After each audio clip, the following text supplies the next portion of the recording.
આપ જોઈ રહ્યા છો spark today news. Jetpur sari and dress printing માટે વિશ્વવિખ્યાત છે, તેટલું જ પ્રદૂષણ માટે પણ પ્રખ્યાત બની ગયું છે। ગઈકાલે પડેલા કમોસમી વરસાદમાં લુણાગરા અને કેરાળી ગામ પાસેની પસાર થતી ભાદર નદીમાં પાણી આવતા જ અમુક એકમો દ્વારા આ તકનો લાભ લઈ પ્રદૂષણ માફિયાઓએ પ્રદૂષિત પાણી છોડ્યું હતું। નદીમાં આવેલા પાણીમાં સાડી કારખાના અને સોફરનું પણ કેમિકલયુક્ત પાણી છોડીને નદીને પ્રદૂષિત કરતા નદીમાં ફીણના ગોટે ગોટા વળ્યા છે। જાણે આખી નદી બરફની ચાદરથી ઢંકાઈ ગઈ હોય તેવો કાશ્મીર જેવો માહોલ જોવા મળ્યો છે। આ તાત્કાલિક રીતે પ્રદૂષિત પાણી તાત્કાલિક બંધ કરવામાં આવે તેવી પણ આસપાસના ગામ અને ખેડૂત લોકોની માંગ ઉઠવા પામી છે। જિગ્નેશભાઈ,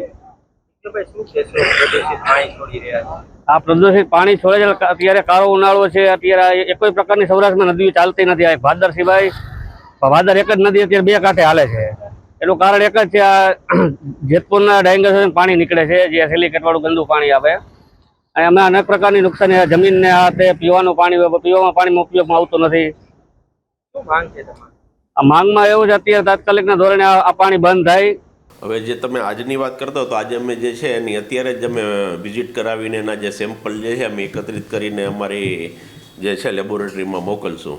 બીજા હમણાં ઘણા સમયથી કોઈ ભાદરની અંદર એવું કોઈ પાણી કોઈ આવતું જ નથી, સિવાય કે ડોમેસ્ટિક જે છે અમુક એ આવે છે, બાકી બીજું કોઈ પાણી ભાદર નદીમાં આવતું જ નથી। ડોમેસ્ટિક પાણી કયો છો કે ઘરનું પાણી? આ ઘરગથ્થુ જે પાણી જે છે એ અગાઉ જે એક હતું અમે એની વિઝિટ બી કરેલી છે અને અત્યારે અંડર પ્રોસેસમાં બી છે। એક પત્રકાર દ્વારા જ જે પત્રકાર મિત્ર દ્વારા જ અમને ફરિયાદ મળેલી હતી અને એને ફોટા બી આપેલા હતા, જે અત્યારે જે છે એ અંડર પ્રોસેસમાં છે। આજે કેરાડી ગામ પાસેની જે ભાદર નદી છે એમાં કોઈ ડોમેસ્ટિકનું પાણી નથી આવતું। તમે નજરે જોવો ને તો પણ કેમિકલયુક્ત પાણી છે, તો તમે કઈ રીતે ડોમેસ્ટિક પાણી કહી શકો? એટલે જે આજે ભાદર નદીની અંદર અમુક જે નગરપાલિકાના જે છે 30% વિસ્તાર જે છે એ હજી પાઇપલાઇનથી જોડાયેલો નથી। હવે એ દેખીતી વાત છે કે જે એ પાણી તો જે હોય ઓકડામાંથી સીધું એ નદીમાં જ જાય, ડોમેસ્ટિક વેસ્ટ વોટર એમાં ડોમેસ્ટિકમાં જે હોય સલ્ફેટનું પ્રમાણ વધારે હોય એટલે આ ફોમિંગ થાય। અને એવું નથી કે આપણે ભાદર નદીમાં થઈ જાય। તમે કોઈ પણ તમે નદી આજે જે આજી છે કોઈ પણ વિસ્તારની અંદર આપણે તો અહીંયા શું છે કે બધા તમે પત્રકાર મિત્રો બહુ સજાગ છો કે તમે એનો લ્યો છો, પણ આજે આજીમાં બી આ રીતે ફોમિંગ તો થાય જ છે। તમે કોઈ પણ નદીમાં તમે જુઓ સલ્ફેટના હિસાબે ફોમિંગ થતું જ હોય છે એમ। અનેક વખત રજૂઆતો કરવામાં આવે છે પરંતુ કોઈ કાર્યવાહી નથી થતી। જીપીસીબી માત્ર સેમ્પલ લઈ અને સંતોષ માને છે એવો આક્ષેપ છે ખેડૂતોનો। અમે કાર્યવાહી તો કરીએ જ છીએ। તો હવે શું કાર્યવાહી કરશો? અત્યારે આજે ફીણની ચાદર જાણે કે કાશ્મીર હોય એવો કલર કેમિકલયુક્ત પાણીનો નજારો ત્યાં જોવા મળે।